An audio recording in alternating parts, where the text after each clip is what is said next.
Congress party Congress సిద్ధాంతం శాంతియుత సిద్ధాంతం. తెల్లటి బట్ట ఎంత నీట్ గా ఫేర్ గా ఉంటుందో కాంగ్రెస్ విధానం కూడా అదే. కాబట్టి కాంగ్రెస్ సిద్ధాంతం అంటేనే గాంధీ ఐడియాలజీ, గాంధీ ఐడియాలజీ అంటేనే కాంగ్రెస్ విధానం. కాబట్టి గాంధీ గారు చూపిన శాంతియుత గొప్ప మార్గంలో అందరం ప్రయాణిద్దామని తెలియజేస్తూ, తప్పకుండా నా మాటగా ముఖ్యమంత్రి గారికి కూడా ఇక్కడ జరుగుతున్న సమ్మర్ద్ శిక్షణ గురించి తెలియజేసి వచ్చే విధంగా నేను కూడా వారికి తెలియజేస్తాను, కోరుతానని తెలియజేస్తూ మీ అందరి దగ్గర సెలవు తీసుకుంటున్నాను. జై హింద్.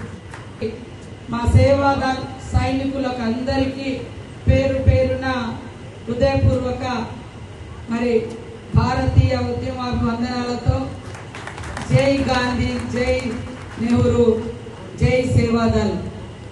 ఈరోజు మనం అక్కడ ఫోటో చూస్తే ఒక క్రమశిక్షణ కలిగినటువంటి సైనికుడుగా నెహ్రూ గారు తన జీవితాన్ని ప్రారంభించి దేశ స్వతంత్రం కోసం గాంధీ గారి ఆలోచనతో అడుగులో అడిగేస్తూ మొట్టమొదటిసారి సేవాదల్గా పనిచేసి ఈ దేశానికి స్వతంత్రం తీసుకొచ్చి గాంధీ గారు, నెహ్రూ గారు అనేక మంది మహనీయుల పోరాటాలతోటి స్వతంత్రం వచ్చినాక కూడా ఈ దేశాన్ని ఎలా నిర్మించుకోవాలి అనేటువంటి ఒక క్రమశిక్షణతోటి దేశాన్ని నిర్మించింది కాంగ్రెస్ నాయకులు. గాంధీ గారి యొక్క సిద్ధాంతం వెలుగులో ఈ సిద్ధాంతం గాంధీ గ్లోబల్ ఫ్యామిలీ, గాంధీ జ్ఞాన్ ప్రతిష్టాన్ అని ఈరోజు మనం ఇక్కడ గాంధీ విగ్రహాలతోటి చూపించుకుంటున్నాం, నిర్వహించుకుంటున్నాం.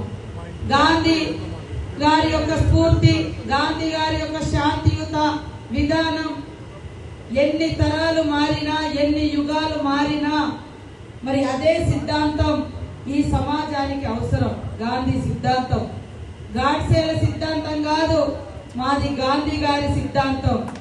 మాది గాడ్సేల హత్యల సిద్ధాంతం కాదు, గాంధీ గారి అహింస సిద్ధాంతం.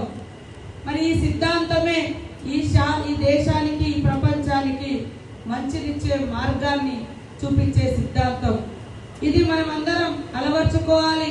ఫస్ట్ రాజకీయ నాయకులు చాలా మంది వస్తారు, అవుతారు, కానీ చాలా మందికి సిద్ధాంతాలు, ప్రజల పట్ల కమిట్మెంట్, ప్రజల కోసం పనిచేయాలనేటువంటి ఆలోచన లేదా మన సిద్ధాంతం యొక్క గతం తెలియకపోవచ్చు. కానీ తెలుసుకొని ఉన్నటువంటి వాళ్ళే ఎక్కువ కాలం లాస్ట్ బ్రీత్ వరకు కూడా, చివరి శ్వాస వరకు ఆ మహనీయుడు చూపిన వెలుగులో దారిలో నడవగలుగుతారు.